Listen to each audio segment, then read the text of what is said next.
Assalamu alaikum. My name is Latif Mirza, and I'm going to run through the process for members to submit their photographs for their AIMS cards, and also the process for office holders to approve the photographs which have been submitted. So first of all members have been sent a link to the AIMA UK website to allow them to submit their photographs. And this link will work on a laptop or on a mobile phone.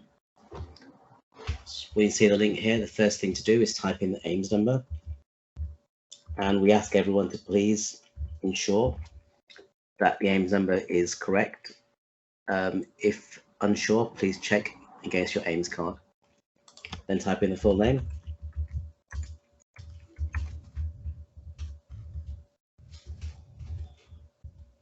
And the gender.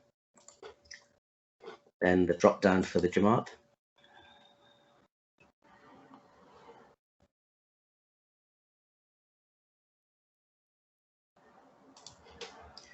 Then upload a passport photograph.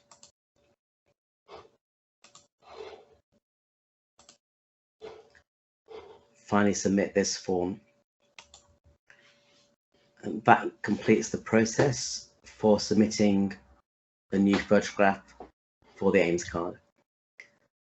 In terms of the photograph guidelines, we're asking everyone to please follow these guidelines. Submit a portrait mode photograph with a 4:3 aspect ratio. That means the photograph should be 4 high and 3 wide. Shouldn't contain any other objects or people. Taken against a plain light background. Avoid red eye, which is a red flash in the eyes on the face. Avoid shadows on the face. Take it without glasses.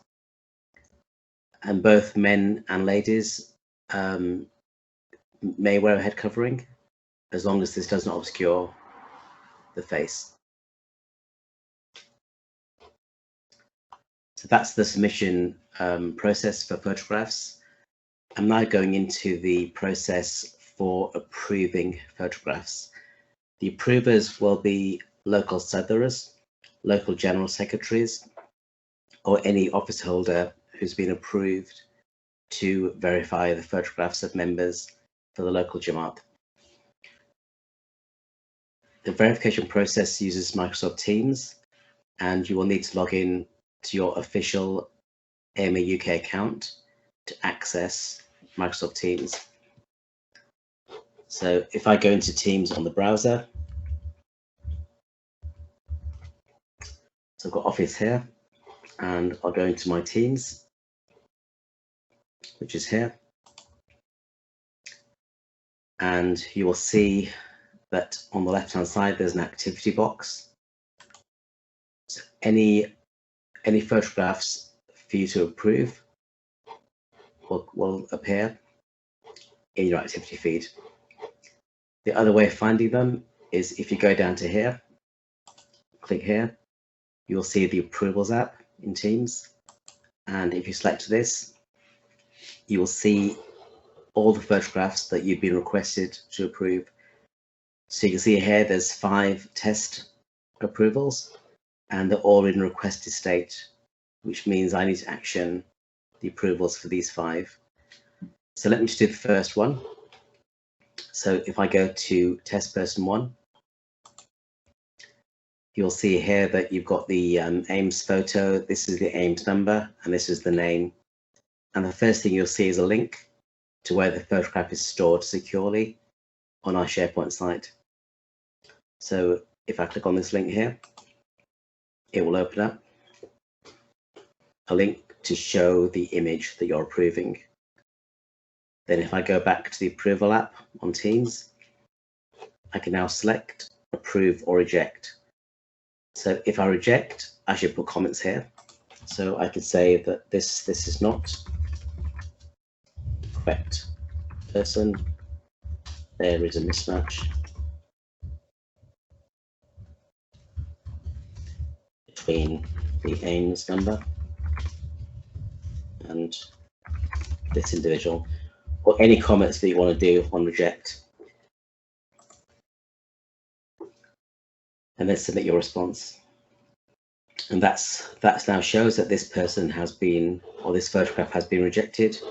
If I do another one, same thing, you click on the link to check.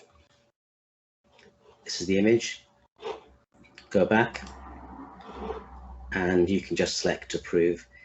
If you select approve, usually there's no need to write comments, so you just click approve. And you can see that that second photograph has been approved. So in your feed, you've rejected this person or this photograph, and you've approved this one. Each time a new member submits a photograph for you to approve, it will also appear in your email. So if I go to my email,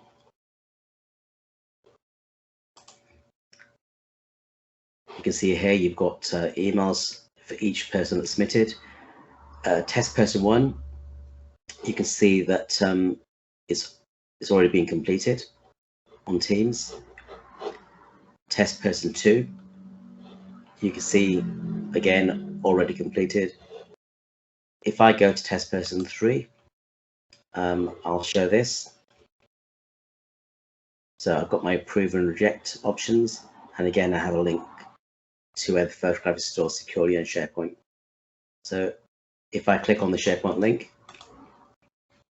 see the photograph again, go back to my email, I can now approve this photograph. Again, comments are optional. If you approve, if you reject, you should put a comment down for the reason for rejection. So this one I'll approve, I'll submit it. So both options work. You can either do this from your email, or you can do it from the Approvals app in Teams. If I go back to the Approvals app in Teams now, if I refresh, I can see that of the 3 people, I rejected the first photograph.